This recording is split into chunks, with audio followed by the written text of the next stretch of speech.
Welcome friends, we're here in the kitchen today. I hope you're having a wonderful day.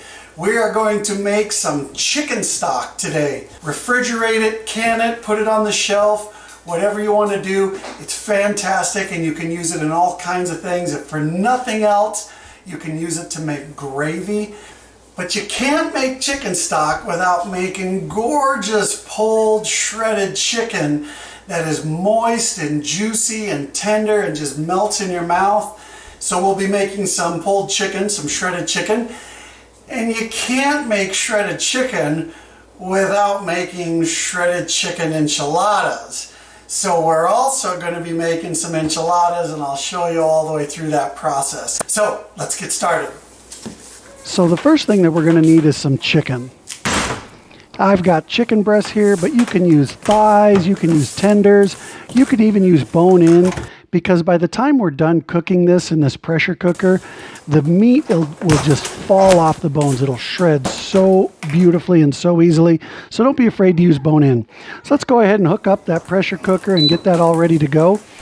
And now we're going to start working on the base of the stock. So we're going to chop up some veggies. I've got some cabbage here that I'm just rough cutting. And you can see this cabbage even froze a little bit in our fridge. But we're going to do cabbage and an onion. And again, this is just rough cut. You don't need to really worry about it. This is a yellow onion, doesn't need to be sweet. The pressure cooker will pull the sugars out of that onion and will really add a great flavor there. And the cabbage is just for some of that savory. So let's go ahead and add this here and watch real carefully right there. You see, it's important to knock food out of your pressure canner when you're putting the food in there. You know, you want to make a mess. You got to make sure to kind of be a disaster. So now what we're going to do, we're going to flavor that stock, which we haven't even made yet. We're going to start by adding 2 tablespoons of brown sugar to just straight into our mix. Everything's going to go right into the pot, and be sure to knock the brown sugar over a little bit. Now, next we're going to add 2 teaspoons of salt. That salt will really temper that brown sugar and will help out a lot. Next, we're going to add 1 teaspoon of garlic powder. And then we're going to add 1 teaspoon of granulated onion powder. The garlic and the onion will give a real nice savory flavor, kind of southern flavor there. Let's add a half a teaspoon of chili powder. That's gonna kind of give it that Southwest kick, which I absolutely love. And then let's put in 1/4 teaspoon of pepper. I love fresh cracked pepper. I use colored pepper, red, white, green, black peppercorns. They are so good. It's what I enjoy. If you like it, great. So then let's go ahead and add some water there. And the real important thing is when working with electronics is be sure to spill the water all over the electronics. That really helps things last long and be good. Okay, for me that was 11 cups of water. All right, so now let's go ahead and make that rub. First thing we're going to put, this is going to be the rub to go on the chicken. We're going to go a 1/2 cup of brown sugar and a 1/2 cup of salt. To that, we're going to add about 2 teaspoons of garlic powder. I'm a lefty, so my hand gets in the way. My kitchen doesn't really lend itself to lefties for videoing. But then we're going to put in a teaspoon of onion powder and about 2 teaspoons of chili powder. It's going to be real similar seasonings to the stock, but that way there's a consistency and it's kind of homogenized. Next thing we're going to do is we're going to add about a teaspoon of that pepper. So I'm going to speed this up a little bit. We're going to put the pepper in there. I'm not really sure what we're waiting for here. Something seems to be kind of going, what is it? What am I doing? Oh yeah, that's right. We mix. And so we mix, when we mix. And get your fingers in there. Your fingers are made to mix things. You know, it's real convenient right at the end of your arm, just after your wrist. Have you ever forgotten something? I forgot something, yeah. Let's put in a teaspoon of paprika. I like smoked paprika. But again, there's my left hand. So we're going to go ahead and mix that and just set that by hand. Break up all those little chunks so that it works really great there. And now it's time to dry off our chicken. We want to pull that chicken out and get that all nice and dry. So let's go ahead and lay that out on some paper towel. Can you go throw this thing away for me, please? So here I am drying this off, and we're just going to pat this dry. It doesn't need to be super dry. We just don't want any of that kind of chicken juice left on it. Oh yeah, there's my daughter. She absolutely has to touch everything. You know, who cares that it's raw chicken, right? So she did it when I wasn't looking. So I have no idea that her hands are now covered in chicken. But at this point, we're just going to go ahead and pour some oil on there. And the purpose of the oil is only so that the rub will stick. So don't worry too much about it. It can just be regular vegetable oil. I did olive oil because that's what I had. But get it on both sides, get a good cover, really smatter it around. But remember, it's only to hold the rub. So now let's go ahead and apply that rub. We're going to apply this liberally on both sides. So sprinkle heavily. You know, you can see about how much chicken there are. What is there? 6 chicken breasts there, and that amount of rub covered both of those and did a great job. So really put that on there thick. And if you ask me, I'd say it's a thumbs up. Hey, look, you did ask me. So let's get the rest of that on there. I got to wash my hands, and of course, with my back turned, what does my daughter do? She decides to pet the chickens. So should we tell her that they're dead? I don't know. Maybe I shouldn't tell her now. So let's put the chickens into that pressure cooker, and you know, again, make sure to spill stuff and put it all over it because it really helps the pressure cooker to operate better. And you know, once you're done brushing off everything you've spilled, it's time to put that lid on. I always do a double rotate for my lid because I want to make sure that I have a good seal. So see, there's 1 and there's 2. So my lid is clicked into place. I set my valve and we're good. So now what we're going to do is we're going to set it to 1 hour, and I will do this twice. I do it 2 times in a row, and then we just let her go. All right, here we are a couple hours later after pressure cooking. Let's see how it looks.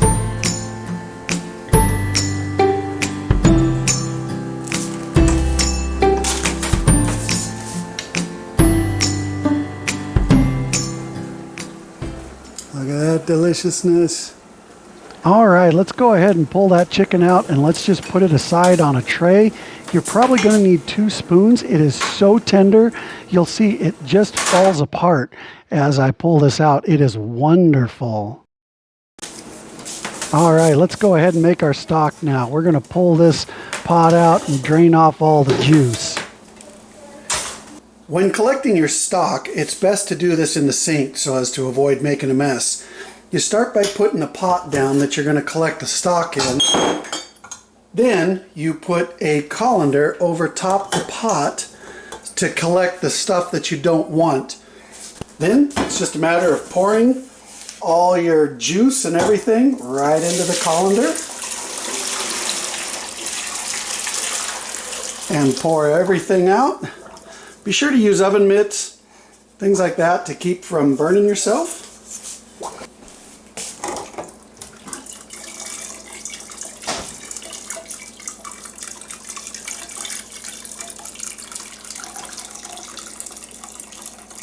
Turn it around a little bit, whatever you got to do to get all that juice out. And you want the oil to fall through because the oil is the fat, and that's what's going to give flavor to all of your gravies and whatever you turn this stock into, your vegetable stews or your beef stews. Some gorgeous stock. See all those? That is all that fat. That is the yummy part. So once we've got the stock like this, then the only thing to do is to go ahead and fill up the jars. And you're going to want like a ladle or something, especially if you pull the stock out of a pot. It just does not empty well by pouring, but you can just ladle it out pretty good. I always like to leave a little more head space than what other people say to leave, just because I always seem to have a problem with my stock and my jars overflowing. We want to make these shelf stable, so we're actually going to can these. So I'll show you how to pressure can them, because you have to pressure can them because they are meat-based stock. So there's a little bit left in here. I'm not sure there's enough to save. Let's take a look.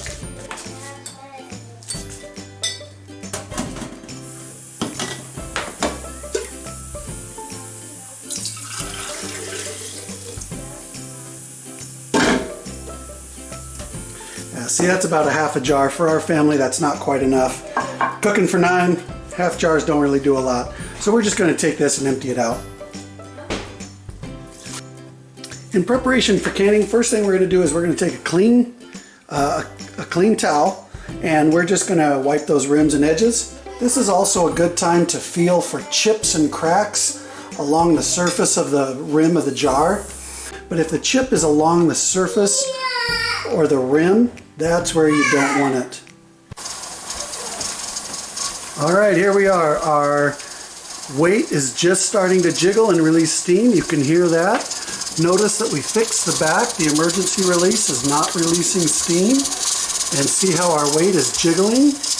And if you'll notice, our pressure is almost reading 20 psi, but that's because that pressure reads about 4 pounds too heavy. Now I wanted to show you something here real quick. This was what happens when a jar breaks in the bottom. Oftentimes, if jars are weak, they break at the bottom. And when they break, if you catch it in time, it forms a perfect fit with no shards. Now that happened to one of my jars just now as I was pressure canning it, so I've only got 3 jars in there. But you can see that fits just perfectly like a jigsaw puzzle. So this jar obviously is no good anymore. We'll have to throw that away. So what we're going to do now is turn that temperature down to about a medium. If the weight stops jiggling, we'll turn the pressure back, or the temperature back up. If the weight continues to jiggle violently, we'll continue to dial the temperature down until it just maintains a little bit of jiggling.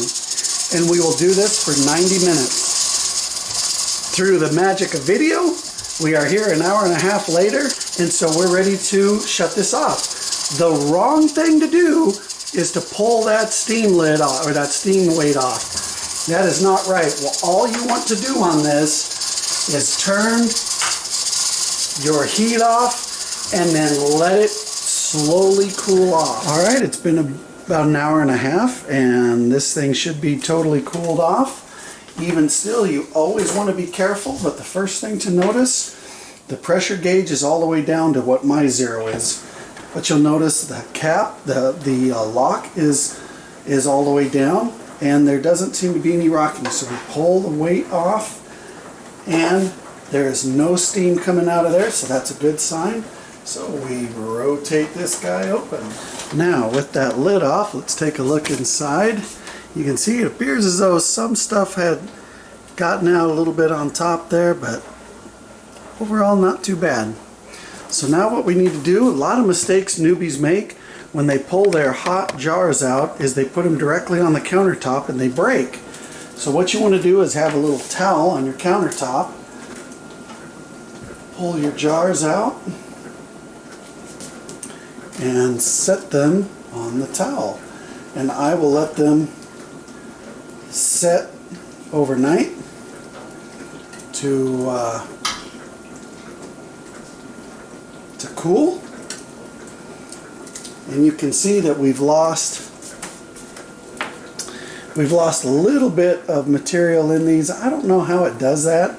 I just know that for some reason I lose a little bit of fluid sometimes. That's not a good thing, because that could mean food and you know, bits of fluid get stuck in the sealing part of the lid, you know, and that's not a good thing. So but overall, not too bad. We'll go ahead and empty this out, and we will leave those until tomorrow morning.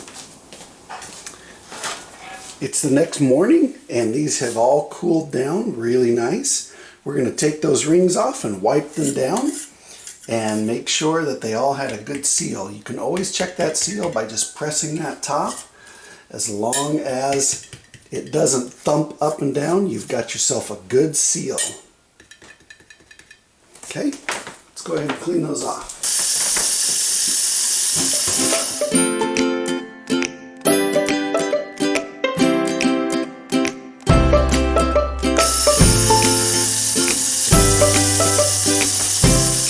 The last thing you do is label and date and put them on the shelf.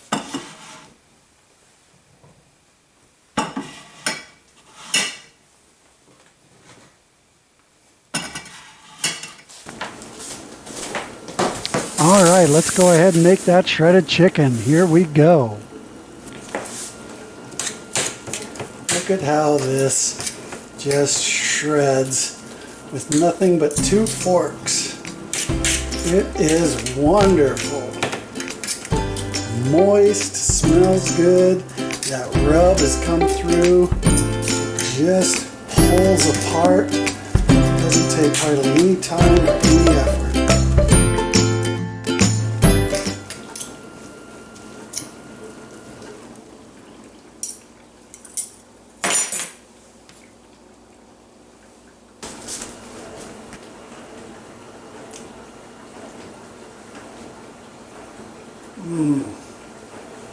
The sweetness from the brown sugar is tempered by the salt.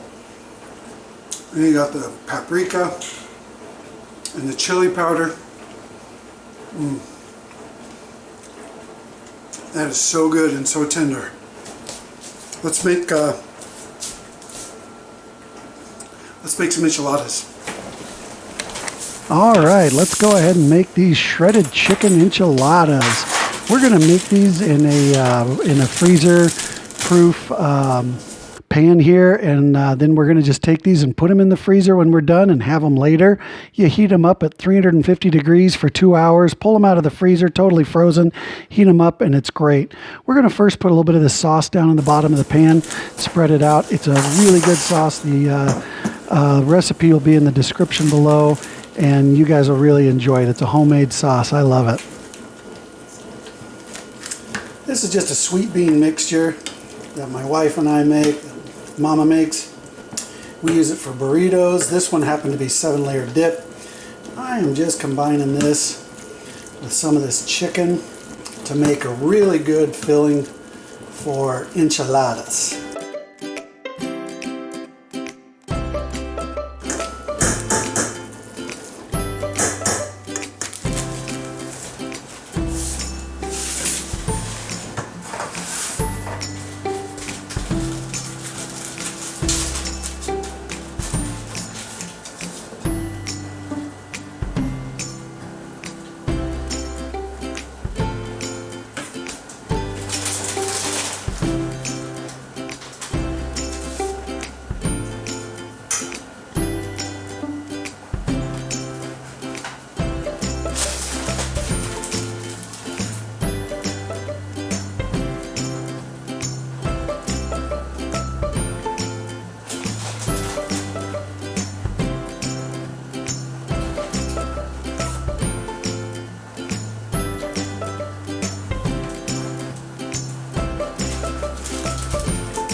Oh my gosh, you're using your fingers!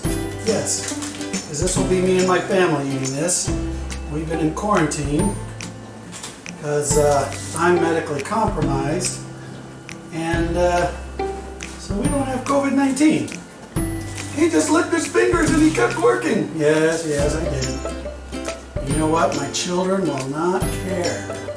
And I'm just going to make this and freeze it. And then when I want to eat it, all I do is pop it out, throw it in the oven, 350 degrees for an hour and a half or so, 2 hours maybe, and then we're good to go.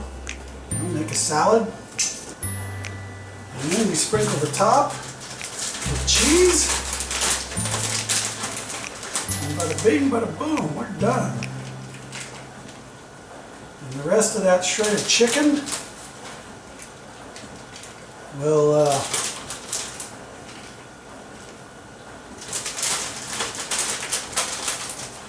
get put in the fridge. We'll be good to go.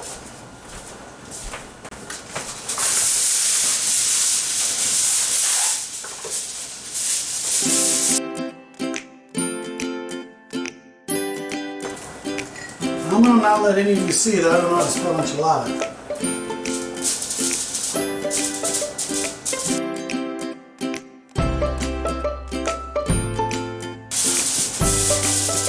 There we go.